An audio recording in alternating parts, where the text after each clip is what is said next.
So 2019 was the year that I started painting with watercolor, and I think that I had this Hannah Mule sketchbook out at a Christmas market or something where I was selling Christmas cards. The only thing I can say about that is I admire how brave I was, because it's quite a thing to have your sketchbook sitting on a table at a Christmas market and just inviting people to look through it, when looking back on it, I had no clue what I was doing.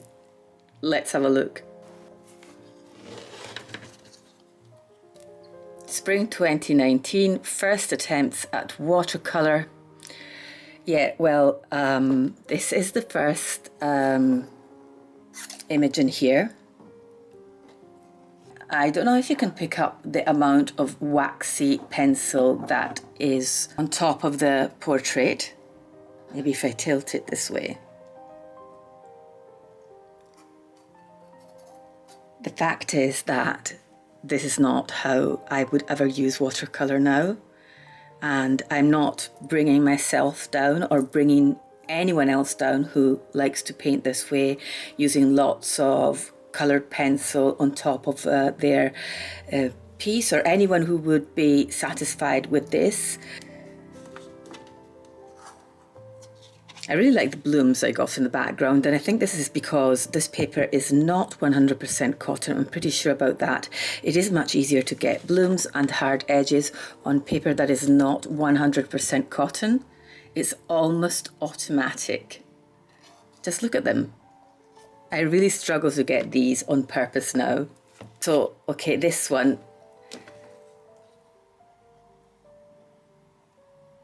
I don't know what to say. Explosion of pink, it says. I don't mean to say any of this work is ugly or anything like that. It might even be more interesting to some of you than my more recent work is from a technical point of view. I was using watercolor, I think, all wrong. And again, don't come for me. I don't mean to say that. There is a way you have to use watercolor. You can use watercolor any way you like, but with the knowledge that I have now about this medium, I definitely wasn't using watercolor to its potential, to its full potential. And I probably am not using watercolor to its full potential. This is not how you should be using watercolor. And I was using watercolor again with colored pencil on it. The eyes look massive. I feel bad talking about bad mouthing my work, because it's still my expression. It's still something that I find endearing. It's still something that deserves respect, as all our work should. But what we're talking about here is understanding the way watercolor works and portraiture works. Let's put it that way. So this was how I started using watercolor in 2019, and we're going to see how I ended up using it in 2025, and hopefully I will keep on evolving. From a drawing point of view, the chin, the proportions are all off. Again, I really like the background. I really like the blooms that I get in the background. It doesn't say anywhere, but I can feel that this paper isn't 100% cotton, and I just know by now looking at it, the way it reacts to watercolor, that it wasn't, even though I know that you can get 100% cotton Hannah Mule watercolor paper or sketchbooks now, but this one wasn't. I am pretty sure of that. It's interesting to see that as I went on, I was kind of beginning to figure things out a little bit more. And I really like some of the concepts in here. Yeah, there's certainly some evolution happening in the sketchbook too. That is why I'm a big advocate for working in sketchbooks, because you can go back and look over them and leaf through the pages and just see how far you've come and where certain things started to click.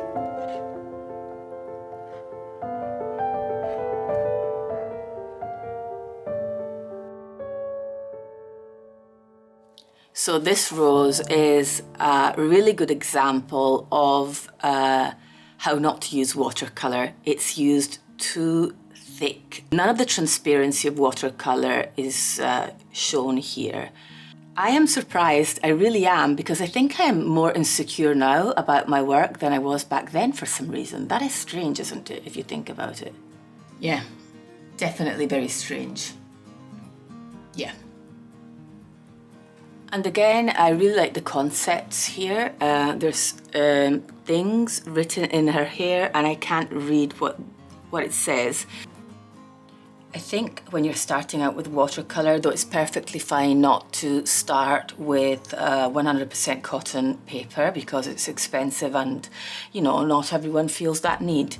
But you are making your life slightly harder unless you are that kind of painter. I had one person comment under one of my YouTube videos a few months ago saying that for them it was perfectly okay to paint on cellulose paper because they did not use a lot of water in their mixtures.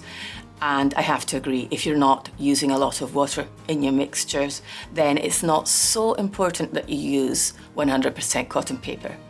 If you are using a lot of water in your mixtures, I think you will need that 300 GSM or at least 220 or 230 GSM. That's the thickness of the paper, plus 100% cotton for things to work better and to make your life easier when you're trying to learn watercolor. So let's see what's coming up next. That's just a drawing, and I don't know what this was. It looks very opaque. I don't know, I must have gone over it with something else. I think I was trying to understand masking fluid here, but I was getting more into the idea of, you know, drawing and what it should be like, because I could draw realistically, but a lot of the time I wasn't using reference images, I wasn't paying attention to proportions, and it's fine because this could be someone else's style. It doesn't have to be realistic, but it wasn't what I was aiming for. Plus, the bridge of the nose is a bit too long, I think, for the size of the bulby part of the nose. And I think that's it. There's not much else going on in here, but this is also where these were. I think this is still not 100% cotton. Okay, here I was starting to understand. The layers were thinner. I wasn't using so much, as much colored pencil over it. Again, I want to repeat that it's fine to use colored pencil over your watercolor if that is what you like, but at the same time, it will detract from its translucency. So that is something to keep in mind. It's okay to do anything, just as long, in my opinion, you have the knowledge of what else you can do and how things kind of work. Again, we have another example here, and I am using watercolor, but I am just using a few layers of it, beginning to understand, beginning to figure out how things work. And I'm sure this is probably Arches cold press paper. I can recognize the texture and the feeling of it. And this was me trying to be expressive. It's where it all began, my obsession with being expressive with watercolor. These are probably kind of maybe a couple of months older than this one. This is not 100% cotton paper. I do like the ideas I had for some of them, though. And this one was a portrait of my son, and I still think it's amazing because it really looks like him. But then I did another portrait which is to date unfinished, but I'll show you. So this is a more recent portrait of my son, and this is the one I did when I wasn't sure about watercolor yet. And this one maybe was a couple of years ago, 2-3 years ago. And I can see that, yeah, I was beginning to definitely figure things out more here and to understand that the beauty of watercolor is really in the way that it can shine.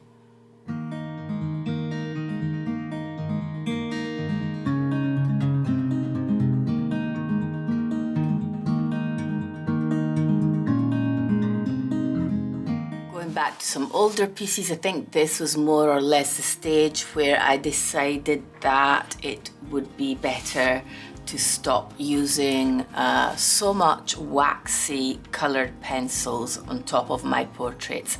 Now, possibly, I literally cannot remember what kind of coloured pencils I was using. It was possibly, very likely, a cheap brand that was super waxy, because you could see that sheen on the top, which is what put me right off using coloured pencil on top of the portraits. So I strayed away from that 100%, and I think maybe now I might do that very rarely if I want to reinforce a spot, but literally maybe like 1% of the time do I use coloured pencil on my watercolour portraits. And if I do, it's definitely not anywhere where I want to keep that transparency, so nowhere like on the face or near the eyes. It just is not what I like to see in my paintings, so it's totally personal. But before we move on, I really want to say well done, Fiona from 2019, for, putting this out there and saying, welcome to have a look, to people that were complete strangers. I also started focusing more on learning about specific parts of anatomy and the human face and how to portray skin in watercolour. By the way, if you want to learn how to paint lips and noses in watercolour, then this is just an example of one of the many tutorials you can find over on my Patreon, as well as live sessions and recorded sessions. And yeah, you can find all the information for that in the description box.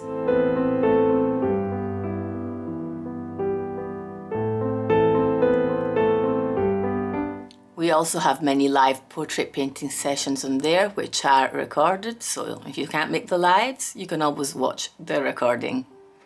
At the moment, I am literally obsessed with hot press paper, which is super smooth. So today I'm going to be painting in this Etcher journal, which has super smooth paper. It's not super thick, it's just 220 GSM. I have not finished this. Again, this was something we did with my patrons. It was actually a co-painting session.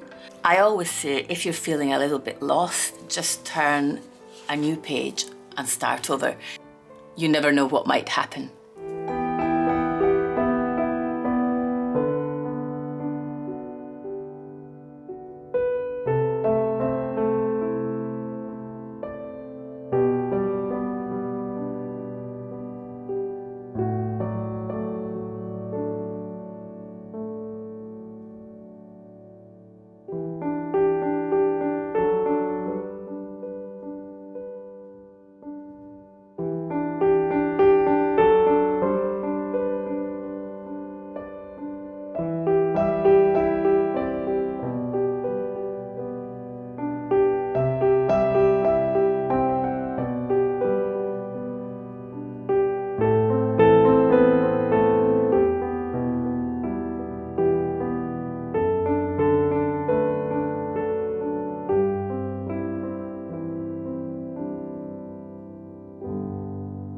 One question I get asked a lot in the comments is if I teach how to draw.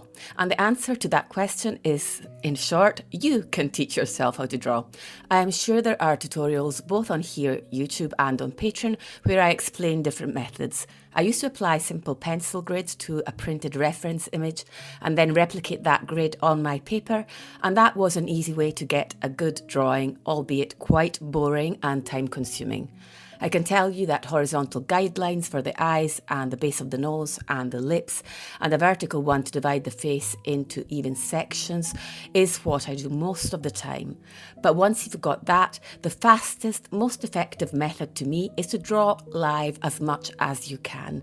Or if you are unable to draw live, then practice sketching on a limited time. Just a few minutes per sketch, which is the closest thing to drawing a live moving person, animal or scene.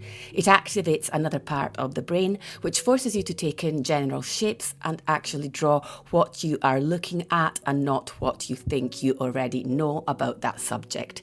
It truly teaches you to observe without filters because of the urgency. Me and my online community do that once a week on Tuesdays, and it has definitely been the biggest improvement I have seen in my drawing skills ever and in theirs as well. There is no secret formula that will teach you how to draw in a few steps. It's all in the practice, the training of the eye to hand relationship and keeping those fine motor skills truly and thoroughly oiled, believe me.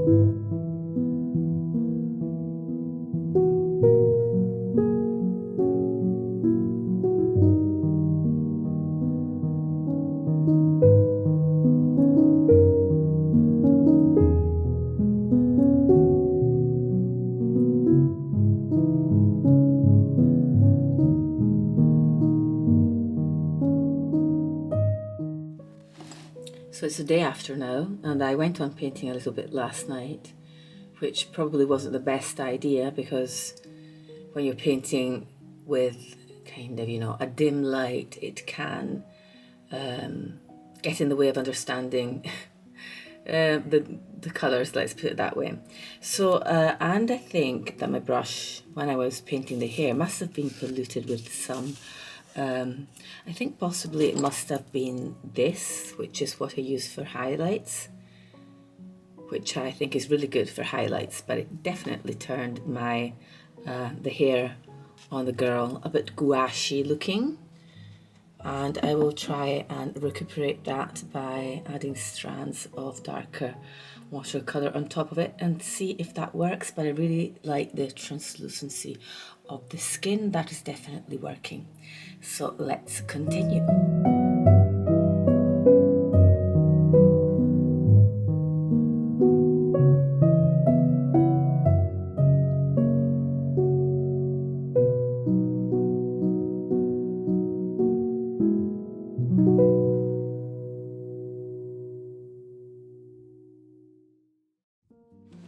So I've gone in here with, I think, some yellow ochre. I'm not sure what I picked up there because I don't have a swatch card on this new set of watercolours. But I think it's like a yellow ochre. And I think that, for example, going in the hair and being super detailed with every single strand would make it look kind of like a helmet, like really heavy. So I'm thinking that definitely, I just went and went against my own advice. I kind of think that when you're painting an expressive portrait, you should not go into heavy detail in every area of that portrait. So for example, don't go into heavy detail all over the hair, but maybe just in certain areas. It could be that the light is bouncing off this part of the hair here up at the top. So you could just leave it like that without having to go into all the little strands like I did down here or like I did over here. It just makes the whole piece a little bit lighter, a little bit more breathier. Is that a word? I don't know, but you know what I mean. Another thing is you think that to make eyes pop, it's all about the iris. Wrong. A lot of it is about the white of the eye, which is called the sclera, and the shadow in the white of the eye. So be sure to pop that shadow, especially in the corner of the eye where the eye turns back into the skull, into the eye socket, because that is what will give the eye that roundness and that more realistic appearance, and it will draw attention to the eye. Just like I've done here, and I will zoom in for you so that you can see it better. The eye is not finished. I haven't finished painting the eye, but I went in really dark in that corner because the reference image I am using, which is actually, I'm using it very, very randomly, very freely, just for light and shadow, does have quite a dark area over there in that little corner. And you will see when the eye is fully painted that that will really help it look like an eye. Another piece of advice I would give that I've learned over time, of course, is that if you're using, let's say, light blue like I am here for light, then stick to that colour for light in the portrait. If you are using another colour for shadow, then stick to that colour for shadow, and you can deepen the shadow and you can make the shadow less dark, of course, but don't bounce from using, I don't know, ultramarine blue for a shadow to using brown for a shadow to using, I don't know, a violet for a shadow. Of course, again, I repeat myself, at the end of the day, you can really do what you want. It's your art, it's your expression, but it does make for a more cohesive and a more beautiful outcome, let's say, if that is what you're watching this video for, to stick to these simple rules.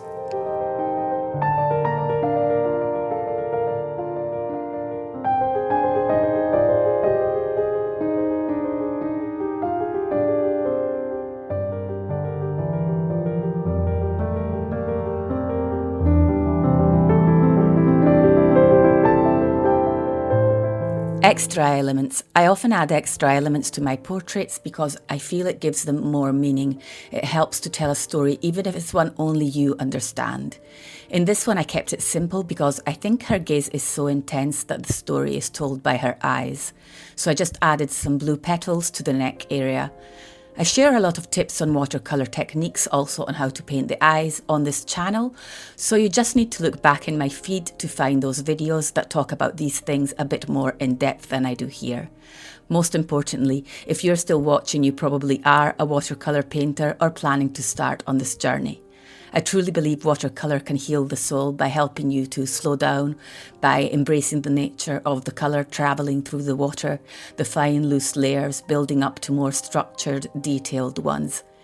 It's hard when you start using this ancient art medium not to fall totally and utterly in love with it and keep it in your life as a perpetual companion and as your safe space.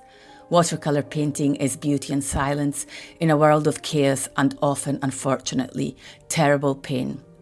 I hope this video was useful to you and that you will keep coming along for this magical ride. I will see you all next Sunday. Bye for now.